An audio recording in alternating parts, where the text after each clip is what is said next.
Cheers and loud applause erupted as the bride made her way towards the groom. Her bridal dress hugged her body to perfection, and her tears spoke volume. I bless this marriage in God's name. If anyone is against this marriage, speak now or forever hold your peace, the priest said as his voice echoed through the auditorium. On cue, the projector behind the priest began showing the bachelorette party with the bride and her friends having fun. Just a second later, the camera panned to another scene where the bride was unconscious in bed with another man, taking advantage of her in her unconscious state. The crowd in the church yelled in sync to what they were being shown in the house of God. Femi began to tear up. "How could you do this to me?" he yelled at Amaka. She stood there with tears running down her cheeks as he watched the scene. She couldn't talk, scream, yell, or even move. She did not know who this man was or how she got into the hotel room with him. Femi stared at the dumbfounded Amaka and dashed out of the church. Amaka fell on the floor with a thud and a loud scream as she cried, her cries echoing through the church. Her happy ever after had come to an end. The night was still young, a week of humiliation.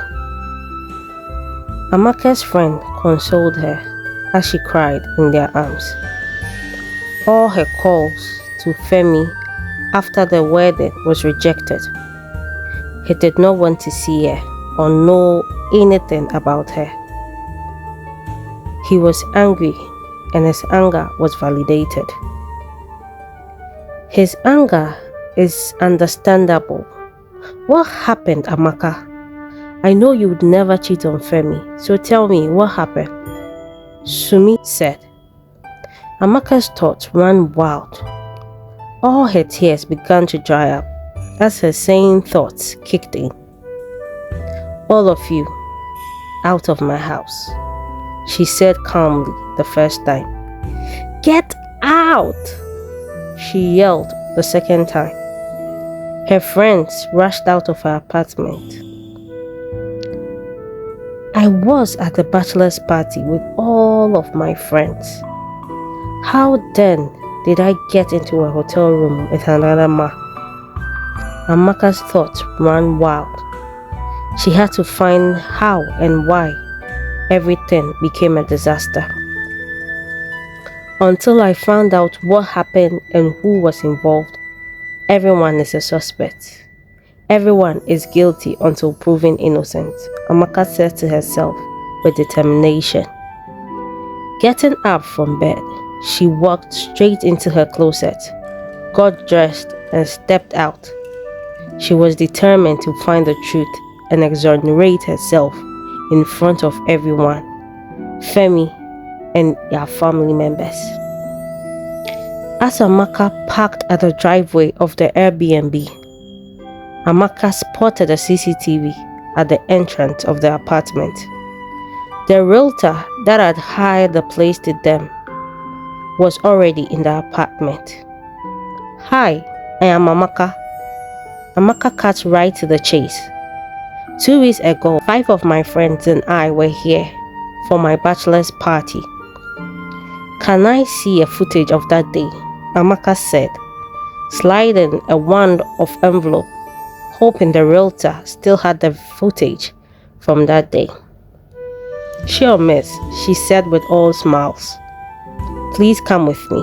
Emefa, who was the realtor, picked up her tablet and went through her files and showed Amaka the footage from that day. Amaka watched as one of her friends called someone on the phone to come for her.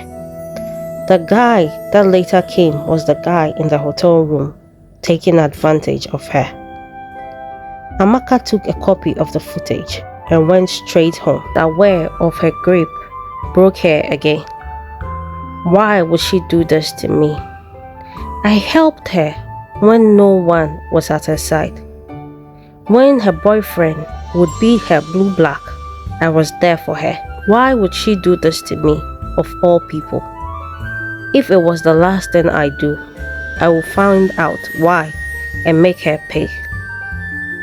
Amaka invited her friends to a diner the next day. She needed to find out the truth bit by bit. They all hugged her with love and compassion, including Nonye, her friend who called the strange guy.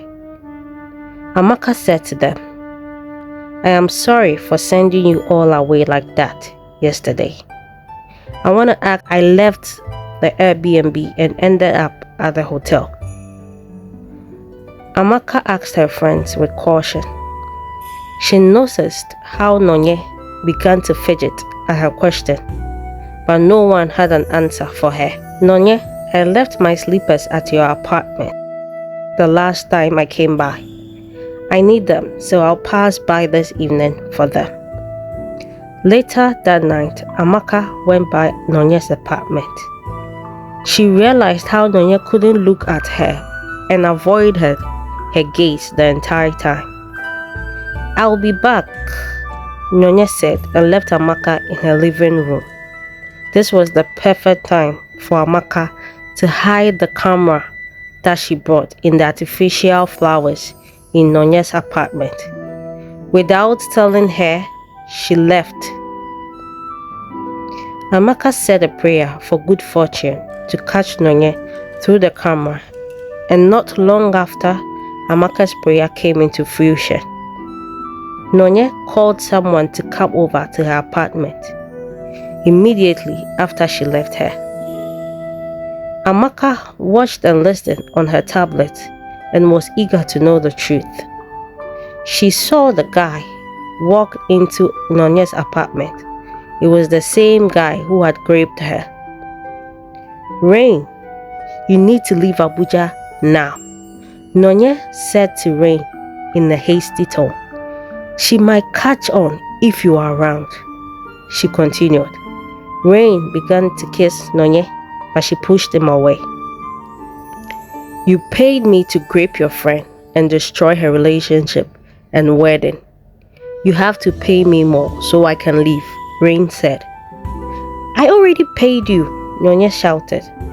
Well, I need more money, or I'll go to your friend, Rain said, threatening Nonye with a wink. Amaka watched her tablet with horror. How could Nonye do this to me? Amaka began to tear up in her apartment, crying herself to sleep. A week later, Amaka invited everyone to church after she had gathered all evidence and given them to the police. Even Femi showed up. Everyone looking at Amaka, she began. We were all here a couple of weeks ago when everything went south. I want to first of all apologize to Femi. I am very sorry I wasn't sober enough to protect our relationship, and also I have a video of an explanation to everyone, since this is where it all began. She began the video of Nonye and Rain. Everyone remained quiet and watched, and everyone gasped when Rain talked about the grape. As the video ended, Amaka looked straight at the dumbfounded Nonye. What did I ever do to you? She asked calmly. I helped you when you were down. I gave you hope and a shoulder to cry on. And even your apartment is mine. It is one of my assets in real estate. I helped you financially and protected you from your abusive relationship. Amaka asked in tears. Nonye yelled at her, I hate you. Amaka was shocked. You think you are perfect? Nonye continued. You have everything and a perfect relationship. You have money and resources. have people loving you genuinely and a perfect life. I want that too. And if I wasn't going to get it, I would make sure you don't have it too. Everyone was shocked at the revelation. A jealous friend? Amaka watched as the police dragged Nyonye out of the auditorium as she yelled and cursed at Amaka. Nyonye and Rain were imprisoned after weeks of investigation, and Femi forgave Amaka. They married a month later and lived happily ever after.